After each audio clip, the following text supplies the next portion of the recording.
Hi friends, ಎಲ್ಲರಿಗೂ ನಮಸ್ಕಾರ. ಇವತ್ತಿನ ರೆಸಿಪಿ ತೊಂಡೆಕಾಯಿ ಕಡಲೆಕಾಳು ಬಸ್ಸಾರು ಹೇಗೆ ಮಾಡೋದು ಅಂತ ನೋಡೋಣ. ತುಂಬ ರುಚಿಕರವಾಗಿರುತ್ತೆ. ನೀವು ಒಮ್ಮೆ ಟ್ರೈ ಮಾಡಿ. ನಾನು ನೈಟೆಯ ಕಡಲೆಕಾಳು ನೆನೆ ಹಾಕಿ ತೊಗೊಂಡಿದ್ದೀನಿ. ನೀವು ಬೆಳಿಗ್ಗೆ ಮಾಡೋದಾರೆ ನೈಟೇ ನೆನೆ ಹಾಕಿ ತೊಗೊಳ್ಳಿ, ನೈಟ್ ಮಾಡೋದಾರೆ ಬೆಳಿಗ್ಗೆ ನೆನೆ ಹಾಕಿ ತೊಗೊಳ್ಳಿ. ಈ ಥರ ತೊಳೆದು ವಾಶ್ ಮಾಡಿ ಮಡಿಕೊಂಡಿದ್ದೀನಿ. ತೊಂಡೆಕಾಯಿನೂ ಸೇರಿಸ್ಕೊಳ್ಳೋಣ. ಟೊಮೊಟೊ ಸೇರಿಸ್ಕೊತಾ ಇದ್ದೀನಿ. ನಮಗೆ ಎಷ್ಟು ನೀರು ಬೇಕೋ ತಿಳಿಕಟ್ಟು ಅಷ್ಟು ನೀರು ಸೇರಿಸ್ಕೊಳ್ಳೋಣ. ಈಗ ನೀರು ಸೇರಿಸ್ಕೊಂಡು ಒಂದು ಸಲ ಮಿಕ್ಸ್ ಮಾಡಿಬಿಟ್ಟು ರುಚಿಗೆ ತಕ್ಕಷ್ಟು ಉಪ್ಪು ಸೇರಿಸ್ಕೊಳ್ಳೋಣ. ಉಪ್ಪನ್ನು ಸೇರಿಸ್ಕೊಂಡು ಒಂದು ಸಲ ಮಿಕ್ಸ್ ಮಾಡ್ಕೊಳ್ಳೋಣ. ಮಿಕ್ಸ್ ಮಾಡಿ ಸ್ಟವ್ ಆನ್ ಮಾಡಿಬಿಟ್ಟು ಸ್ಟವ್ ಮೇಲೆ ಕಾಳೆಲ್ಲ ಹಾಕ್ಕೊಂಡಿದ್ದೀವಲ್ಲ ಪಾತ್ರೆ ಇಟ್ಬಿಟ್ಟು ಕುಕ್ಕರ್ ಮುಚ್ಚಳ ಮುಚ್ಚಿ ಒಂದೆರಡು ವಿಷಲ್ ಹೊಡೆಸ್ಕೊಳ್ಳೋಣ. ತುಂಬ ಚೆನ್ನಾಗಿರುತ್ತೆ ಸಾಂಬಾರು. ಅನ್ನ ಮುದ್ದೆಗಂತೂ ಚೆನ್ನಾಗಿರುತ್ತೆ. ನೀವು ಒಮ್ಮೆ ಟ್ರೈ ಮಾಡಿ. ಸಾಂಬಾರು ಹೇಗಿದೆ ಅಂತ ಕಮೆಂಟ್ ಬಾಕ್ಸಲ್ಲಿ ತಿಳಿಸಿ. ಈಗ 2 ವಿಷಲ್ ಆಗಿದೆ. ಈಗ ವಿಷಲ್ ತೆಗೆದು ನೋಡ್ತಾ ಇದ್ದೀನಿ.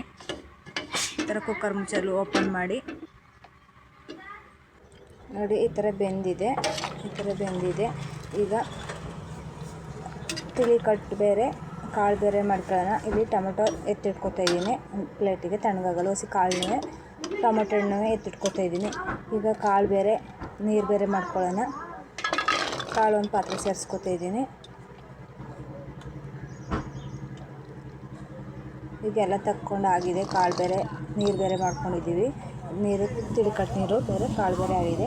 ಈಗ ಒಂದು ಮಿಕ್ಸಿ ಜಾರಿಗೆ ಬೆಳ್ಳುಳ್ಳಿ ಸೇರಿಸ್ಕೊಂಡು ಶುಂಠಿ, ಈರುಳ್ಳಿ, ಸ್ವಲ್ಪ ಕಾಯಿ ಆಗಲೇ ಎತ್ತಿಟ್ಕೊಂಡಿದ್ದೆ ಕಾಳು ತಣ್ಣಗಾಗಲು. ಕಾಳು, ಟೊಮೊಟೊ, ಹುಣಸೆಹಣ್ಣು ನೆನೆ ಹಾಕಿಟ್ಟಿದ್ದೆ. ಹುಣಸೆಹಣ್ಣು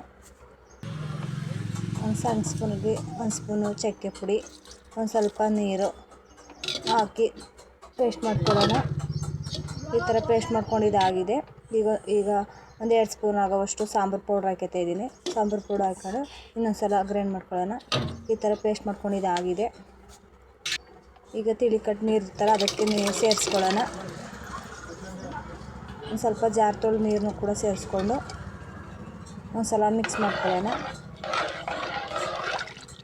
ಈ ಥರ ಮಿಕ್ಸ್ ಮಾಡ್ಕೊಂಡು ಸಾಕು. ಇದು ಆದ ಇದ್ದರೆ ಸಾಕು. ಸಾಂಬಾರು ತುಂಬ ಚೆನ್ನಾಗಿರುತ್ತೆ. ಸಾಂಬಾರು ರುಚಿಗೆ ತಕ್ಕಷ್ಟು ಉಪ್ಪು ಸೇರಿಸ್ಕೊಳ್ಳೋಣ. ಉಪ್ಪು ಸೇರಿಸ್ಕೊಂಡು ಒಂದು ಸಲ ಮಿಕ್ಸ್ ಮಾಡ್ಕೊಳ್ಳೋಣ.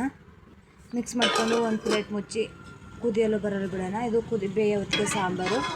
ಸ್ಟವ್ ಮೇಲೆ ಒಂದು ಪಾತ್ರೆ ಇಟ್ಟು ಪಾತ್ರೆ ಬಿಸಿ ಆದಮೇಲೆ ಎಣ್ಣೆ ಸೇರಿಸ್ಬಿಟ್ಟಿವಿ. ಪಾತ್ರೆ ಇಟ್ಕೊಂಡಿದೆ, ಎಣ್ಣೆ ಕಾದಿದೆ. ಸಾಸಿವೆ, ಕರಿಬೇವು, ಹಸಿಮೆಣ್ಸಿನ್ಕಾಯಿ ಹಾಕಿ ಫ್ರೈ ಮಾಡ್ಕೊಳ್ಳೋಣ. ಈ ಥರ ಹಸಿಮೆಲ್ಲ ಹೋಗೋವರೆಗೂ ಚೆನ್ನಾಗಿ ಫ್ರೈ ಮಾಡ್ಕೊಳ್ಳೋಣ. ಈಗ ಮೀಡಿಯಮ್ ಸೈಜ್ ಈರುಳ್ಳಿನ ಸೇರಿಸ್ಕೊತಾ ಇದ್ದೀನಿ. ಈರುಳ್ಳಿನೂ ಕೂಡ ಹಾಕಿ ಈರುಳ್ಳಿ ಸಾಫ್ಟ್ ಆಗೋವರೆಗೂ ಚೆನ್ನಾಗಿ ಫ್ರೈ ಮಾಡ್ಕೋಬೇಕು. ಈ ಥರ ಸಾಫ್ಟ್ ಆಗಿದೆ. ಈಗ ತರಕಾರಿ ಎತ್ತಿಟ್ಕೊಂಡಿದ್ದೆಲ್ಲ ಕಡಲೆಕಾಳು, ತೊಂಡೆಕಾಯಿನೂ ಅದನ್ನು ಕೂಡ ಸೇರಿಸ್ಕೊಂಡು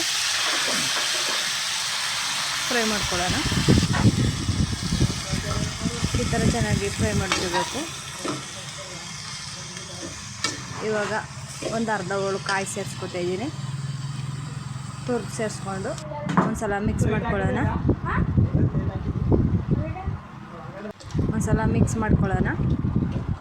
ಈ ಥರ ಚೆನ್ನಾಗಿ ಫ್ರೈ ಮಾಡ್ಕೋಬೇಕು. ಈ ಥರ ಚೆನ್ನಾಗಿ ಫ್ರೈ ಆಗಿದೆ. ಇವಾಗ ತೊಂಡೆಕಾಯಿ ಕಡಲೆಕಾಳು ಪಲ್ಯನೂ ರೆಡಿಯಾಗಿದೆ.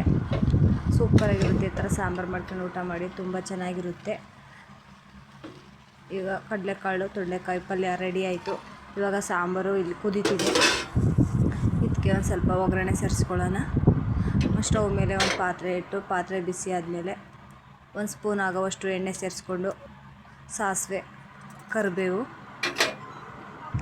ಒಂದು ಕಟ್ ಮಾಡಿರೋದು ಒಣಮೆಣ್ಸಿನ್ಕಾಯಿ ಸೇರಿಸ್ಕೊಂಡು ಒಂದು ಸಲ ಫ್ರೈ ಮಾಡ್ಕೊಳ್ಳೋಣ.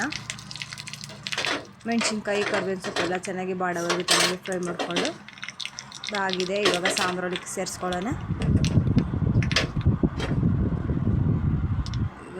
ಸಾಂಬಾರೊಳಗೆ ಸೇರಿಸ್ಕೊಂಡು ತೊಂಡೆಕಾಯಿ ಕಡಲೆಕಾಳು ಬಸ್ಸಾರು ರೆಡಿಯಾಗಿದೆ. ತುಂಬ ಟೇಸ್ಟ್ ಆಗಿರುತ್ತೆ, ತುಂಬ ಚೆನ್ನಾಗಿರುತ್ತೆ. ನೀವು ಒಮ್ಮೆ ಟ್ರೈ ಮಾಡಿ. ಸಾಂಬಾರು ರೆಡಿ ಆಯಿತು. ಈಗ ಒಂದು ಪಾತ್ರೆಗೆ ಸರ್ವ್ ಮಾಡ್ಕೊಳ್ಳೋಣ.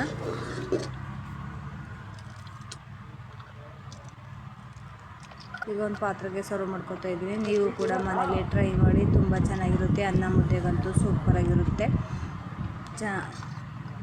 ಕಾಳು ಪಲ್ಯ ಅಂತೂ ಮಕ್ಕಳಿಗೆ ಕೊಟ್ಬಿಟ್ರೆ ಹಂಗೆ ಖಾಲಿ ಮಾಡಿಬಿಡ್ತಾರೆ. ಮಕ್ಕಳು ಈ ಥರ ಮಾಡಿಕೊಟ್ರೆ ಅಷ್ಟು ಚೆನ್ನಾಗಿರುತ್ತೆ. ಕಾಳು ಪಲ್ಯನೂ ತುಂಬ ಚೆನ್ನಾಗಿರುತ್ತೆ. ವಿಡಿಯೋ ಇಷ್ಟ ಆಗಿದೆ ಅಂದ್ಕೊಂಡಿದ್ದೀನಿ. ಇಷ್ಟ ಆದರೆ ಲೈಕ್ ಮಾಡಿ, ಸಬ್ಸ್ಕ್ರೈಬ್ ಮಾಡಿ, ಶೇರ್ ಮಾಡಿ, ಸಪೋರ್ಟ್ ಮಾಡಿ. ಮತ್ತೊಂದು ವಿಡಿಯೋ ಜೊತೆ ಸಿಗೋಣ. ಬಾಯ್ ಬಾಯ್, ಟೇಕ್ ಕೇರ್.